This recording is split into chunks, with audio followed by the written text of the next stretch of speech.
أعوذ بالله من الشيطان الرجيم. بسم الله الرحمن الرحيم. الحمد لله رب العالمين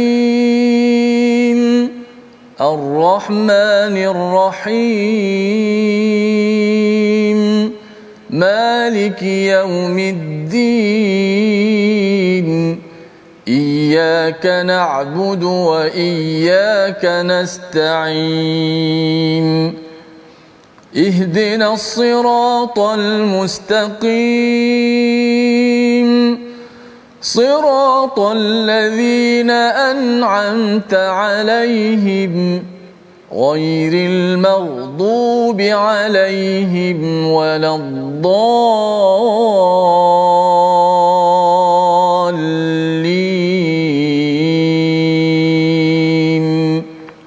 آمين. Assalamualaikum warahmatullahi wabarakatuh. Alhamdulillah wassalatu wassalamu ala Rasulillah wa ala alihi wa man wala syada la ilaha illallah syadana Muhammadan abduhu wa rasuluhu. Allahumma salli ala sayidina Muhammad wa ala alihi wa sahbihi ajma'in. Amma ba'du. Apa khabar tuan-tuan dan puan yang dirahmati Allah sekalian? Kita bertemu dalam My Quran Time sekali lagi pada hari ini untuk kita bincang sama-sama Al-Quran, baca, faham, amal pada halaman 390 untuk terus kita melihat kepada kisah Nabi Musa, profil Nabi Musa, biodata Nabi Musa dalam surah Al-Qasas bersama Al-Fadil Ustaz Tirmizi Ali. Apa khabar Ustaz? Alhamdulillah, Safa, apa khabar? Sihat, alhamdulillah. Ya, sihat Ustaz. Kita bersama pada hari ini meneruskan lagi perjalanan kita bersama dengan Nabi Musa, ya, hatta pada Nabi Muhammad sallallahu alaihi wasallam pun tidak mengetahui tentang kisah Nabi Musa ini kecuali dibawakan oleh Allah Subhanahu wa taala. Mari sama-sama tuan-tuan kita mulakan dengan doa ringkas kita. Subhanakala ilma lana illa ma 'allamtana innaka antal alimul hakim rabbi zidni ilma. Kita saksikan apakah ringkasan bagi halaman 390 sebagai hidayah kita bersama pada hari ini, iaitu pada ayat yang ke-36 hingga 37 kita akan melihat kepada bagaimana Firaun mendustakan mukjizat dan respon Nabi Musa kepada pendustaan yang dibuat oleh Firaun dan juga tentera-tenteranya. Ini yang kita lihat pada ayat 36 hingga 37 selepas Nabi Musa dilatih Allah di Tua pada halaman yang kita ikuti semalam.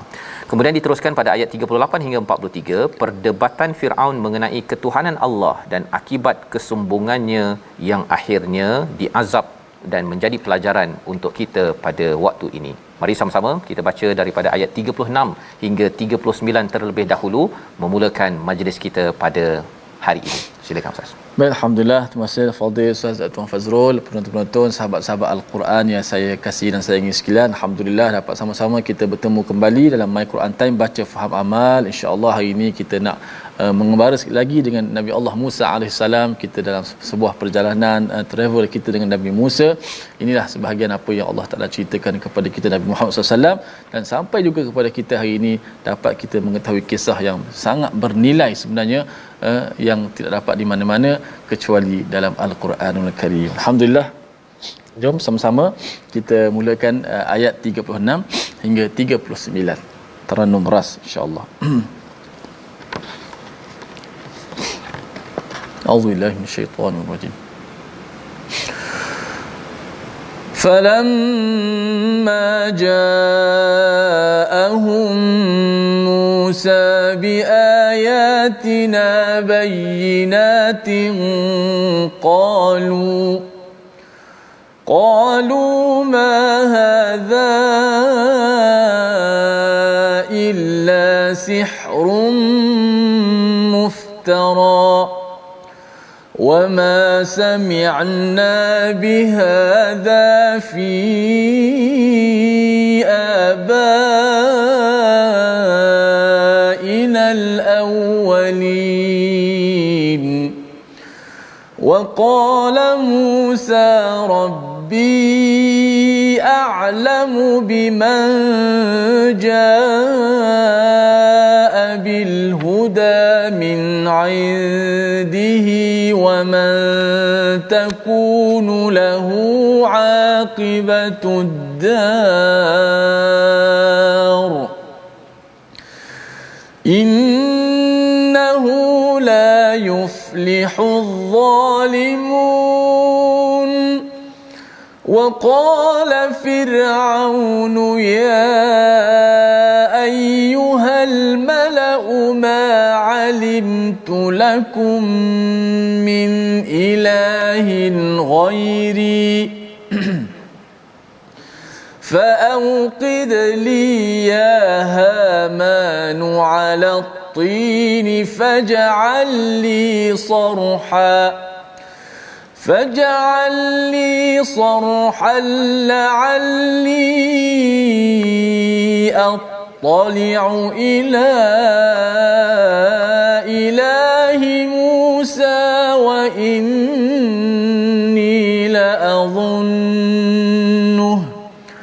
وإني لأظنه من الكاذبين واستكبر هو وجنوده في الأرض بغير الحق وظنوا أنهم إلينا لا يرجعون صدق الله العظيم.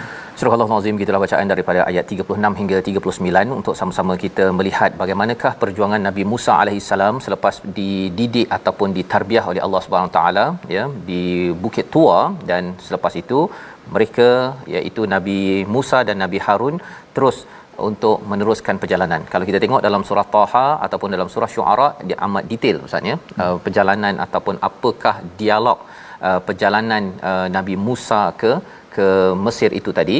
Tetapi dalam episod ataupun musim ketiga surah Al-Qasas ini, musim pertama surah Taha, musim kedua panjang dalam surah Syuara, musim ketiga dalam surah Al-Qasas ini Allah nyatakan secara ringkas, sudah pun Nabi Musa mengadu pada Allah, sudah pun dikabulkan doanya untuk Nabi Harun menjadi sebagai ridaan yang kita belajar semalam.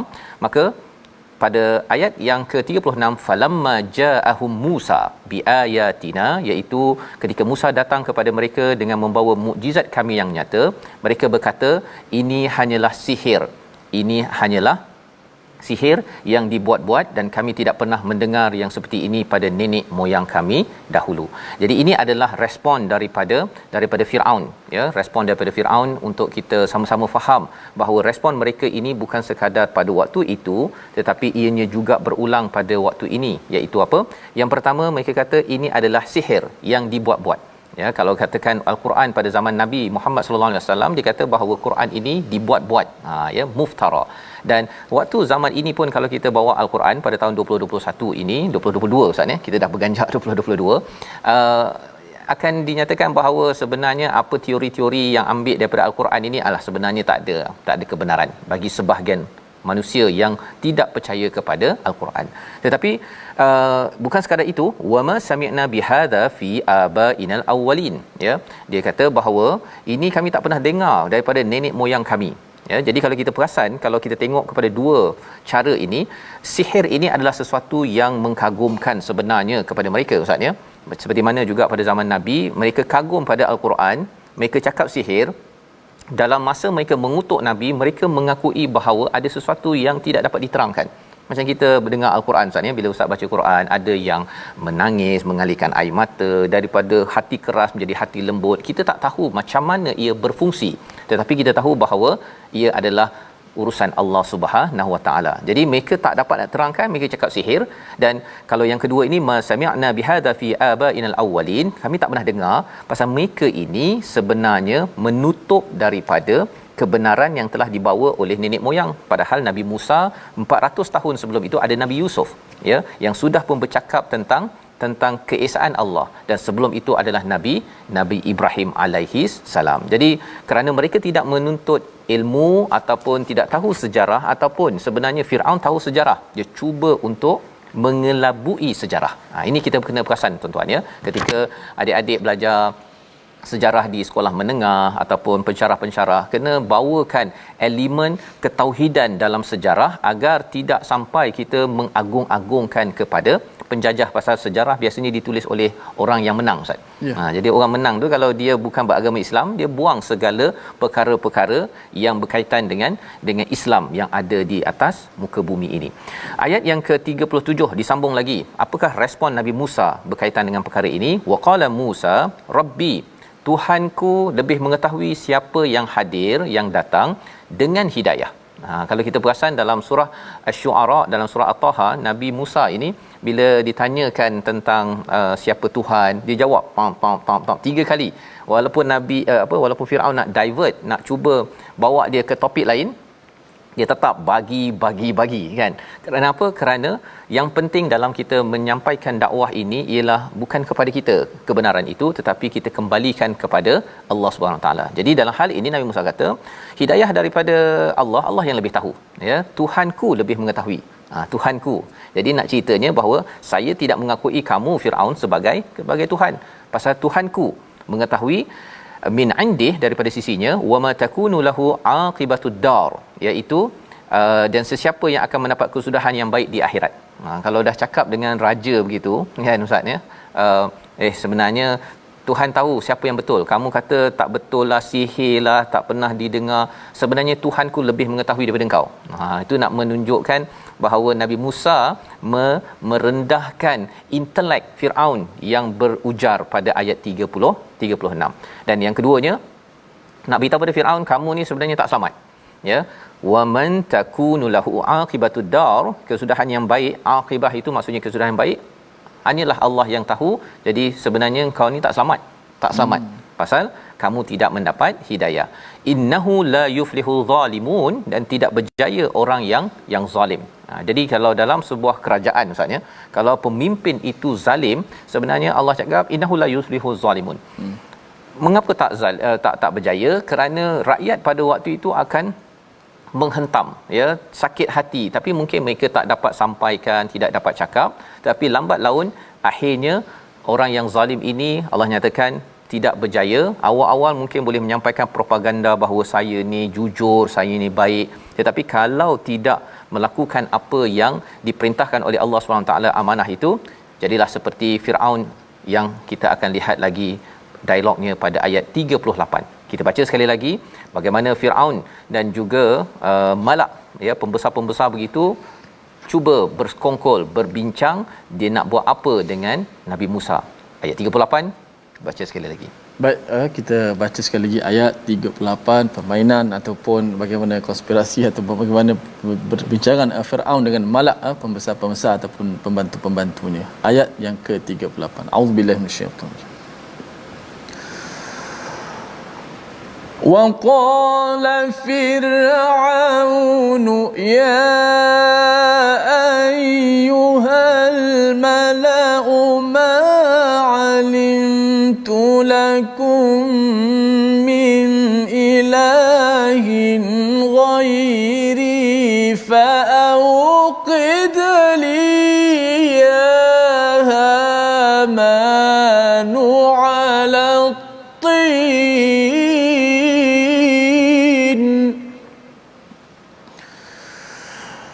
فاجعل لي صرحا لعلي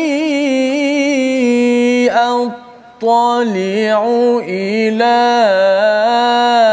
إله موسى وإني لأظنه من الكاذبين.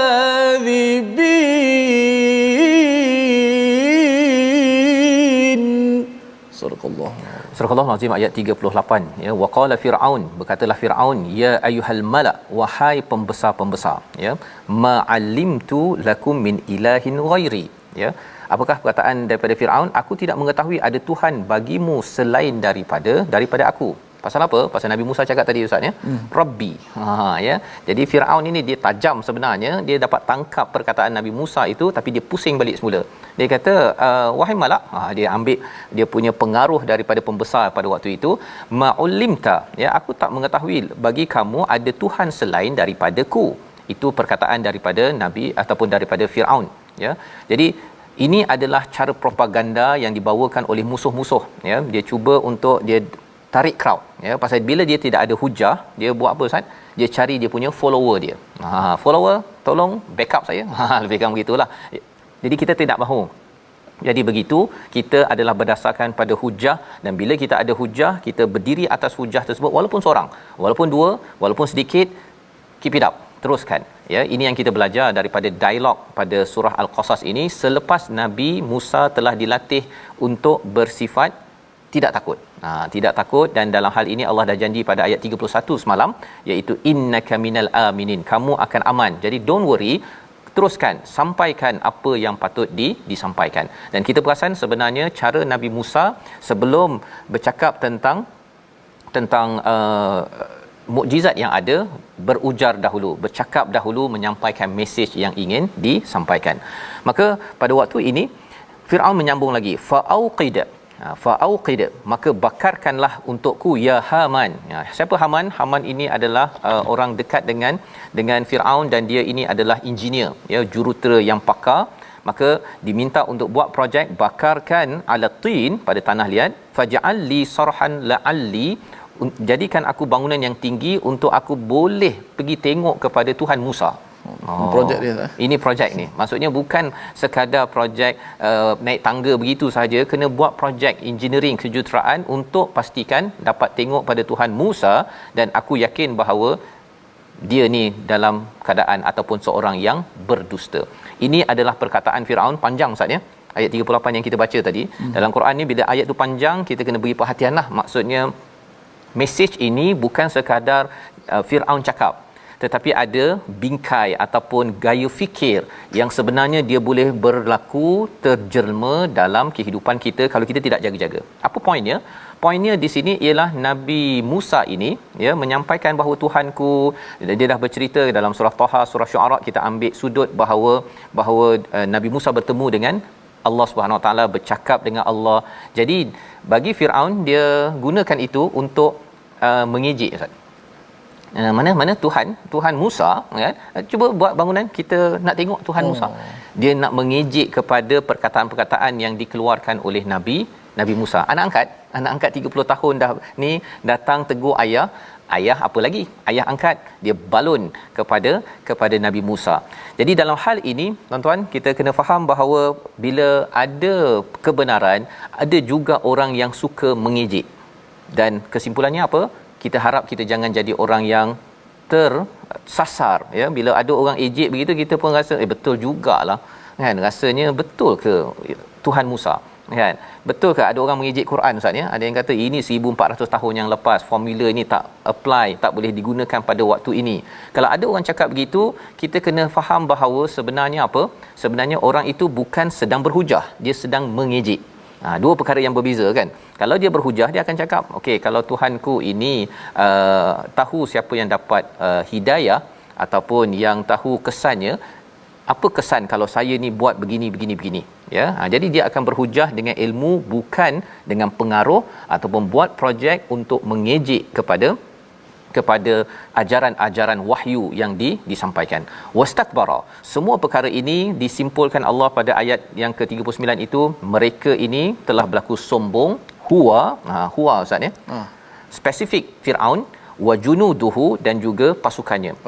Allah nak jelaskan kepada kita, Firaun ini dia memang spesifiknya amat sombong bersama dengan tenteranya fil ard bi ghairil haqq, tanpa kebenaran, ya.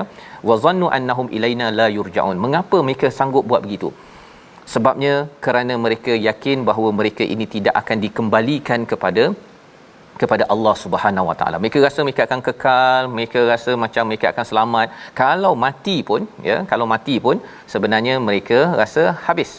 Baik saya gunakan, saya ambil segala-galanya yang apa ada di atas muka bumi ini. Ini cara berfikir yang disampaikan oleh Firaun agar kita jangan rasa bahawa kita selamat di sini. Ya, mungkin ada yang kata Ustaz, saya boleh buat sahaja rasuah ke, saya boleh buat apa saja, nanti dah pencen nanti bertaubatlah. Itu adalah orang yang wadhannu annahum ilaina la yurja'un. Dia rasa dia tak akan kembali, ataupun kalau kembali nanti saya akan taubat. macamlah dia. Boleh tahu, kita tuan-tuan tahu bila kita akan dipanggil oleh Allah Subhanahu Wa Taala. Jadi kita doa pada Allah, kita mohon kita jangan jadi orang yang suka mengejek-ngejek kepada masa yang Allah berikan kepada kita untuk baiki dan bertaubat. Ya, seperti mana Firaun diberi masa, diberikan pelbagai pengaruh, rupa-rupanya ia menggunakannya untuk jauh daripada Allah Subhanahu Wa Taala. Membawa kepada perkataan pilihan kita saksikan. Pada hari ini kita lihat perkataan waqada, iaitu membakar, 11 kali disebut di dalam Al-Quran, dan inilah arahan daripada Firaun kepada pemimpin Haman pada waktu itu, tolong bakarkan tanah liat untuk dibuat batu bata, jadikan binaan tinggi. Aku nak melihat kepada Tuhan Musa, satu projek untuk memperolok-olokkan kepada wahyu. Kalau tuan-tuan kita tahu kita ada terlibat dengan sesuatu projek itu untuk memperolok-olokkan kebaikan, memperolok-olokkan wahyu, kita get out, kita keluar daripada projek tersebut, kerana kita tidak mahu jadi orang yang diazab seperti mana yang kita akan baca selepas rehat nanti. Kita berehat sebentar. My Quran Time, baca faham amal, insya-Allah. Insya-Allah.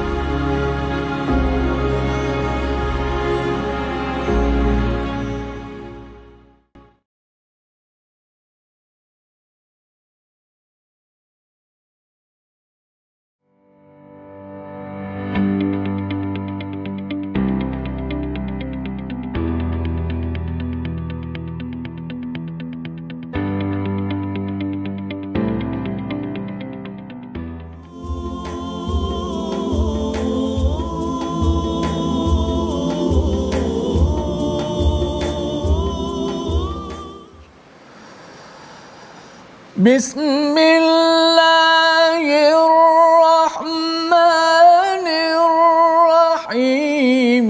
Wadhkur fil kitabi Musa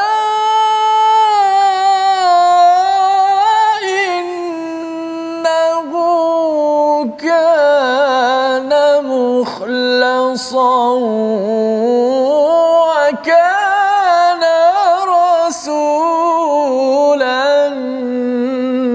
nabiyya. Dan bacalah wahai Nabi Muhammad sallallahu alaihi wasallam dalam kitab Al-Quran ini perihal Nabi Musa. Sesungguhnya ia adalah seorang rasul pilihan dan adalah ia seorang rasul lagi nabi. Ini adalah pujian kepada Nabi Musa alaihi salam dalam Al-Quran yang Allah rakamkan dalam surah Maryam yang saya baca balik ayat 51. Inilah nabi yang disebut sangat banyak dalam Al-Quran, hampir daripada 32 surah disebut tentang Nabi Allah Musa alaihissalam. Dan surah Al-Qasas yang kita baca ini hampir keseluruhan menceritakan tentang Nabi Musa, walaupun tidak ada surah Musa, tapi Nabi Musa diangkat dan diceritakan perihalnya dalam segenap surah dalam Al-Quran Karim. Dalamnya kasih Allah Subhanahu Wa Taala kepada kasihnya Nabi Musa. Wajarlah untuk kita menyelusuri, mendalami kisah ini untuk kita mengambil iktibar, insya-Allah. Baik sahabat-sahabat semua, alhamdulillah kita sama-sama dapat mengembara dengan kisah Nabi Musa, dan kita nak belajar sedikit tajwid sebelum kita meneruskan lagi pengembaraan kita Nabi Allah Musa AS. Baik, kita lihat seperti biasa huruf-huruf ataupun kalimah pilihan kita, bacaan tebal dan nipis difokuskan. Yang pertama yang kita baca pada ayat 37 sebentar tadi, wa man takunu lahu aqibatud dar, wa man takunu lahu aqibatud dar. Ada satu saja huruf tebal di sini, huruf qaf yang berbaris di bawah. Namun kita dah sebut sebelum ini, huruf qaf ni huruf yang isti'la, huruf yang tebal. Tetapi bila dia berbaris di bawah, dia ada kesan sedikit. Maksudnya ketebalannya akan kurang sedikit. Dia tidak seperti huruf ta. Bila baris atas dan bawahnya pun, bawahnya tetap ditebalkan ta, ti. Adapun huruf qaf, qa, qi. Dia tidak boleh qa, qi. Tidak boleh buat macam kita sebut huruf ta baris bawah, seperti kita sebut huruf sad baris bawah, seperti kita sebut huruf dad yang berbaris di bawah. qaf ada special sikit, qa qi, maka jangan kita sebut qi kerana nak tebalkan sangat, maka huruf qaf disebut begitu. Wa man takunu lahu aqibatud dar. Namun janganlah terlalu ringan sehingga jadi macam huruf kaf pula. Yang kedua, la'alli attali'u ila ilahi Musa. Cuba sahabat-sahabat tengok huruf-huruf yang nipis itu, kita sebut dengan istighfar, dengan mendata. La'alli attali'u ila ilahi Musa. Ilahi Musa. Kita tak sebut ilahi Musa. Kita tak lepaskan suara begitu. Kita berikan nipis. Di sini huruf ta saja yang tebal. At-ta. At-ta. Huruf ta saja yang berbaris di atas saja. Yang lain kembali seperti biasa, huruf yang istifal ataupun huruf yang nipis. La'alli attali'u ila ilahi Musa. Begitu saja. Perkataan Musa. Satu perkataan, walaupun bacaan kita baca dengan baris atas lah, Musa. Tidak boleh baca Musa. Walaupun ada qiraat yang membaca Musa, kita baca dengan baris atas, baris fathah. Okey, wallahu a'lam. Baik, terima kasih diucapkan pada Ustaz Tirmizi ya, membacakan ataupun berkongsi Ustaz ya tentang bagaimana tajwid untuk kita terus ya baca dengan terbaik Ustaz ya dalam hidup kita. Dan sudah pastinya ia ada kaitan dengan kisah Musa ini. Kita adalah kisah terbaik juga Ustaz ya, kisah-kisah Al-Qasas. Menariknya surah ini tak dinamakan surah Musa, betul, surah Al-Qasas. Dan ada perkataan kusi pula di dalam surah ini yang telah kita belajar, iaitu perkataan yang diucapkan oleh ibu Musa kepada kakaknya, kusi ya, ikut secara dekat-dekat. Jadi bila kita baca surah Al-Qasas ini, ada kisah Musa, kita kena ikut dekat-dekat. Apa sahaja yang berlaku pada Nabi Musa ini sebenarnya ia berlaku kepada Nabi Muhammad sallallahu alaihi wasallam, ia juga berlaku kepada kita, kepada umat Nabi Muhammad sallallahu alaihi wasallam yang ingin membawakan wahyu kepada pelbagai kumpulan manusia. Dan salah satu fokus Nabi Musa ini sebelum masuk kepada Yam ya, sebelum ditenggelamkan Firaun, itulah targetnya. Dan selepas itu dakwah Nabi Musa diteruskan untuk membasmi orang-orang munafik di kalangan Bani Israel. Mari sama-sama kita lihat kepada ayat 40 hingga ayat 43. Apa lagi yang berlaku kepada Firaun? Kalau kita perasan dalam surah ini tidak ada kisah tongkat Nabi Musa. Ya, tidak ada kisah tongkat Nabi Musa dibaling pada depan Firaun, tidak ada ya. Kita sudah tengok kepada kebenaran Nabi Musa itu pada surah Taha, pada surah Asy-Syu'ara. Jadi kali ini yang diberi highlight ialah walaupun dah betul Nabi Musa ini ya jujur, benar, tetapi Firaun masih lagi cakap dia ni penipu ni. Cuba buat bangunan ni, nanti aku nak tengok Tuhan Musa. Dia cuba untuk merendahkan Nabi Musa. Jadi mari sama-sama kita baca ayat yang ke-40 hingga ayat 43 untuk kita melihat dalam keadaan kesombongan Firaun dan juga tenteranya, Allah memberitahu sesuatu. Ayat 40 hingga ayat 43. Baik, jom sama-sama kita baca ayat 40 dengan hingga ayat 43 menutup muka surat yang ke-390 insya-Allah. A'udzu billahi minasy syaithanir rajim. فأخذناه وجنوده فنبذناهم في اليم فانظر كيف كان عاقبة الظالمين وجعلناهم أئمة يدعون إلى النار ويوم القيامة لا ينصرون وأتبعناهم في هذه الدنيا لعنةً ويوم القيامة هم من المقبوحين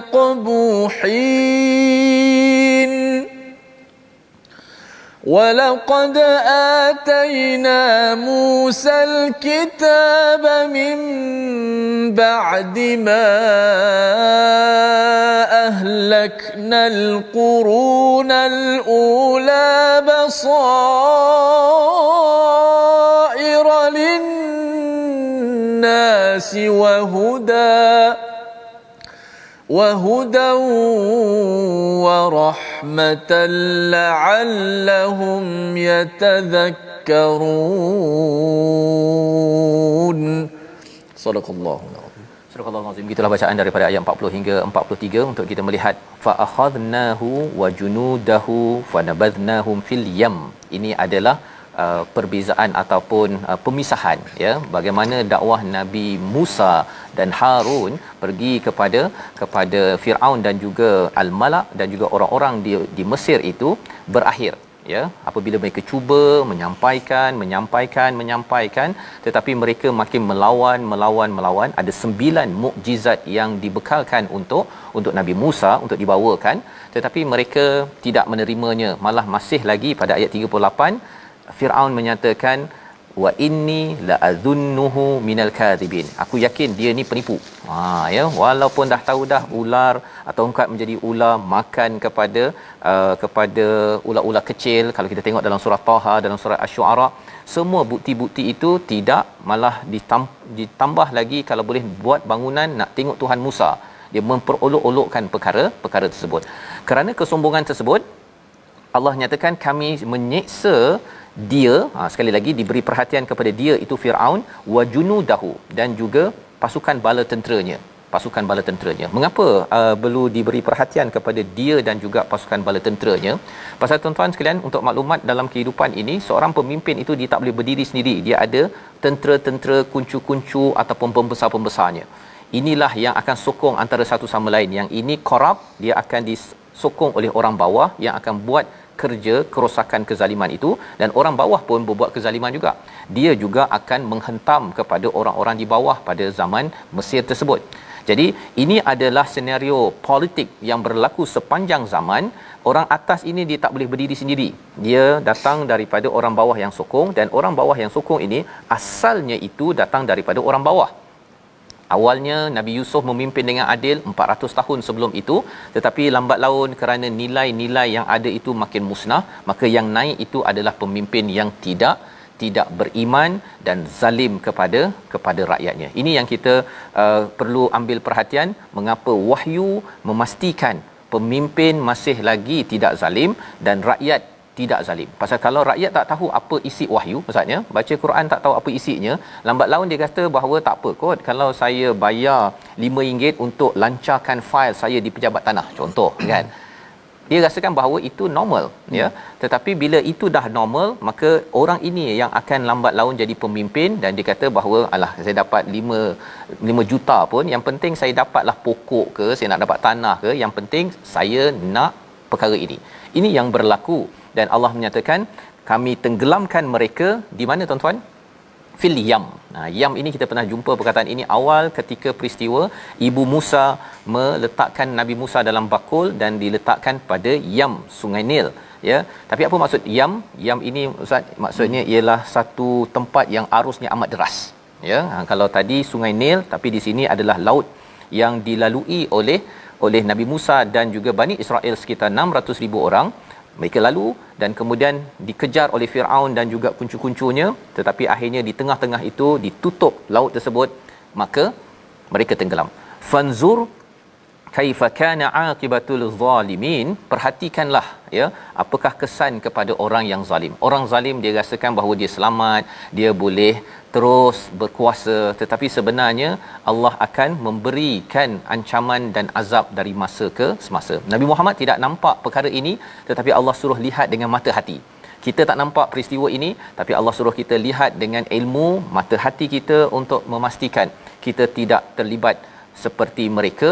Apakah sifat mereka yang Allah simpulkan? Ayat 41 kita baca sekali lagi, agar kita menjadi pemimpin yang tidak mengajak ahli keluarga kita ilan nar. Ayat 41 kita baca sekali lagi. Baik, terima kasih Ustaz Fazrul. Kita ada sahabat-sahabat kita di FB yang sedang menunaikan umrah pada ketika ini. Mereka sempat di sana sebelum pengumuman penangguhan itu. Maka antaranya Datuk Hajah Rozana Rahmat yang berada di sana menyampaikan salam daripada Masjidil Haram. Pohon doa buat kami jemaah umrah diberikan perlindungan daripada wabak COVID-19 supaya dapat menjalankan ibadah umrah dengan sempurna.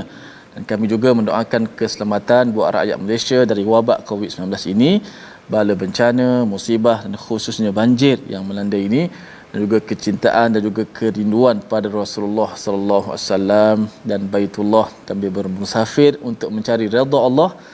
Mekah sekarang ni dikhabarkan 17 darjah Celsius. Sejuk kata Datuk.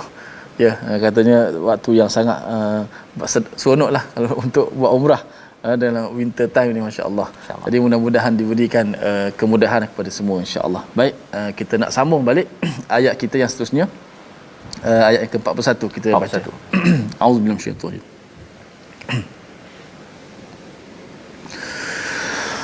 وَجَعَلْنَاهُمْ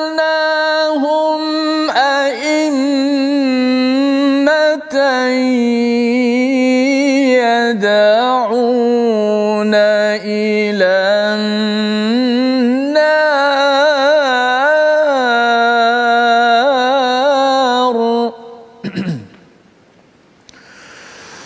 وَجَعَلْنَاهُمْ أَئِمَّةً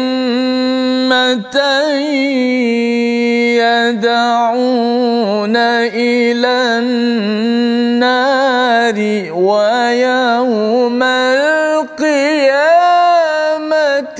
لا ينصرون.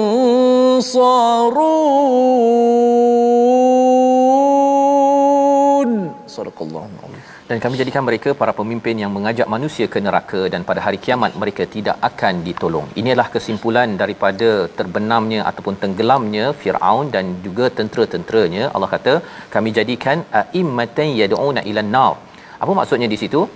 Para pemimpin yang menyeru kepada neraka ini, ideanya ialah apabila seorang pemimpin itu naik, sebenarnya ia datang daripada orang biasa-biasa. Sudah tentunya, ya, kalau kita lihat sejarah, Nabi Yusuf itu memimpin dengan baik, kemudian lambat laun lahirlah orang-orang tertentu, ya, daripada orang-orang Mesir pada waktu itu, dan mereka berubah, ya, kuasa kepada pemimpin yang akhirnya dipegang oleh tampuk Firaun pada waktu ini. Jadi apabila Allah nyatakan waja'alnahum a'immatan yad'una ilan nar, mereka ini menyeru kepada ke neraka. Mengapa? Kerana mereka tidak berpegang kepada al-haq yang kita lihat pada ayat 39, Ustaz. Al-haq. Al-haq ini datang daripada mana? Kebenaran itu datang daripada wahyu, bukannya sekadar ikut kepada nafsu ataupun ikut kepada paksu. Kan?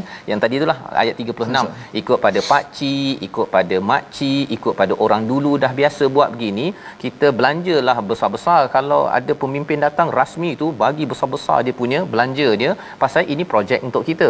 Itu kebiasaan orang buat.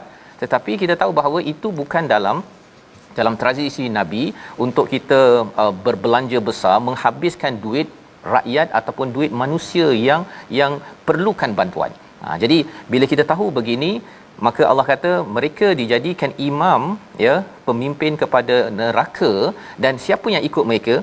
Orang-orang sekali di belakang itu yang tidak menegur kepada pemimpin seperti Firaun ini yang bermewah. Mereka ini semuanya ambil bahagian masing-masing dan menindas kepada Bani Israel yang berada di Mesir. Wa yaumal qiyamati la yunsarun, dan mereka itu tidak akan ditolong. Tidak akan ditolong. Tadi Firaun ditolong oleh malak, oleh pembesarnya. Pembesar pun saling tolong kepada Firaun. Saling apa istilahnya Ustaz, I scratch your back, you scratch my back. Itu bahasa Inggeris lah, ya. Ya, awak tolong saya tolong awak. Saya bagi awak projek, awak bagi saya projek. Tetapi rupanya di akhirat nanti Allah kata kamu tidak akan ditolong. Ya, malah wa atba'nahum fi hadhihi dunya fi dunya la'nah. Ya, di dunia lagi mereka itu akan dilaknat oleh siapa? Sampai sekarang orang akan panggil orang yang zalim Ustaz, ya, sebagai Firaun. Kan? Walaupun Firaun ni adalah satu jawatan sebenarnya, ya, bukan nama, tetapi itu adalah kesan daripada kezaliman. Jangan kita zalim di tempat kerja ataupun dalam memimpin negeri ataupun negara, kita ambil feedback maklum balas ustaz ya, daripada orang yang kita pimpin, dan kita cuba buat yang terbaik ikut al-haq. Kadang-kadang mungkin kita buat yang benar pun ada orang tak suka juga. Teruskan perjuangan, kerana tidak mahu laknat. Yang keduanya, wa yaumal qiyamati hum minal maqbuhin, di hari kiamat nanti mereka ini diletakkan, dihina, dijauhkan, ataupun di maqbuhin ini qabih ustaz ya, sesuatu yang jelek ya.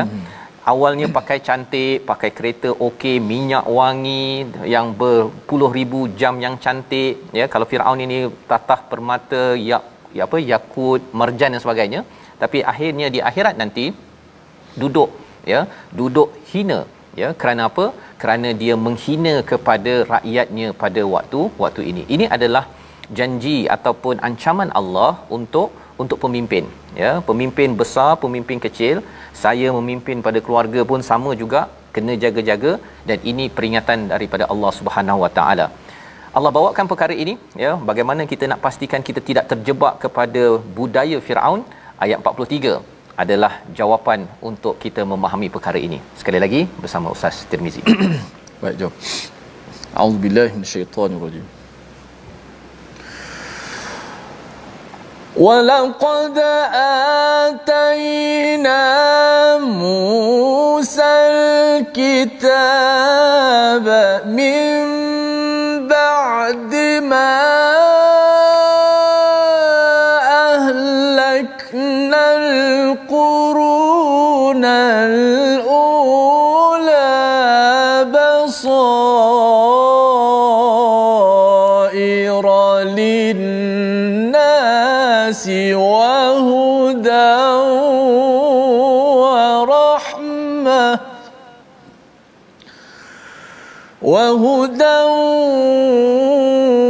وَرَحْمَةً لَعَلَّهُمْ يَتَذَكَّرُونَ.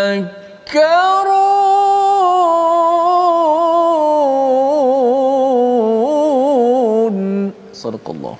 Surahul Azim. Dan sesungguhnya telah kami berikan kepada Musa kitab Taurat setelah kami binasakan umat-umat terdahulu untuk menjadi pelita bagi manusia dan petunjuk serta rahmat agar mereka mendapat pengajaran. Amat banyak poin dalam ayat ini.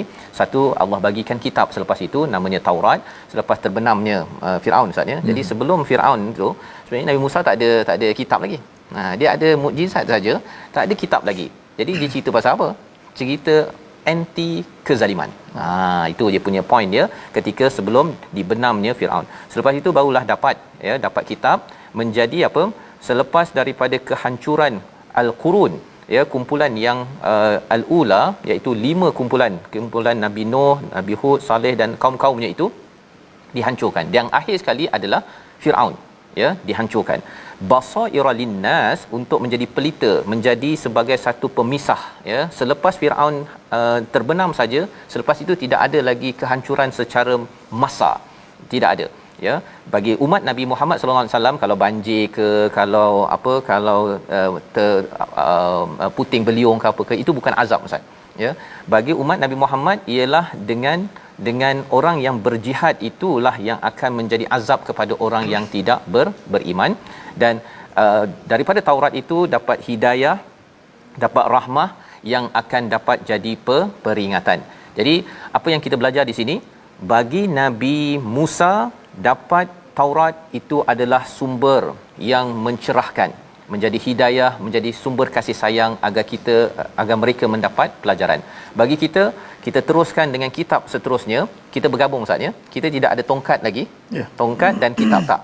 Sebenarnya dalam Quran ini ada dia punya macam ular yang akan menelan idea-idea yang ada. Dalam masa yang sama dia adalah punca hidayah, kasih sayang daripada Allah SWT. Inilah satu-satunya mukjizat yang kekal, bergabung segala mukjizat masuk ke dalam Al-Quran.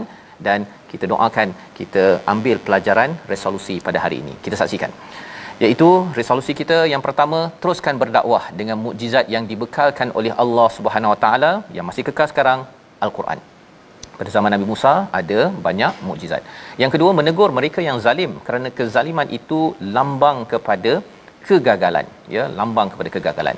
Dan yang ketiga, jangan berlagak sombong yang akan membawa kebinasaan seperti Firaun dan pada zaman ini Allah akan menghancurkan, menurunkan, menggagalkan semua penzalim. Kita berdoa bersama. Bismillahirrahmanirrahim. Alhamdulillah wassalatu wassalamu ala Rasulillah wa ala alihi wa sahbihi wa mawalah. Ya Allah, Tuhan kami, ya Allah, hubungkanlah kami dengan Al-Quran, ya Allah, istiqamahkanlah kami dengan Al-Quran, ya Allah. Janganlah kau putuskan hubungan kami dengan Al-Quran, ya Allah. Janganlah kau putuskan hubungan kami dengan Al-Quran dalam hati-hati kami, dalam rumah-rumah kami, ya Allah.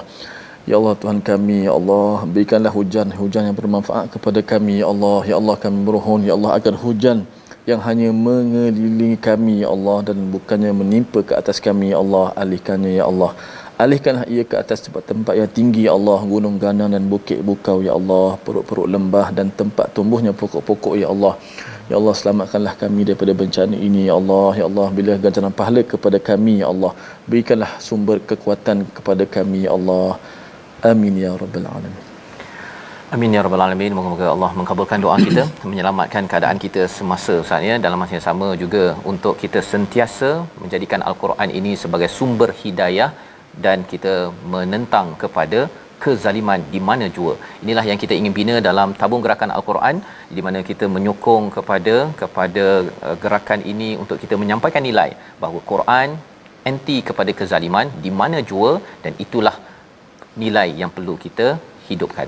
Kita bertemu lagi dalam ulangan pada malam ini dan juga pada pagi esok, dan terus kita akan menyambung lagi apakah kisah seterusnya berkaitan dengan Nabi Musa. My Quran Time, baca, faham, amal, insya-Allah.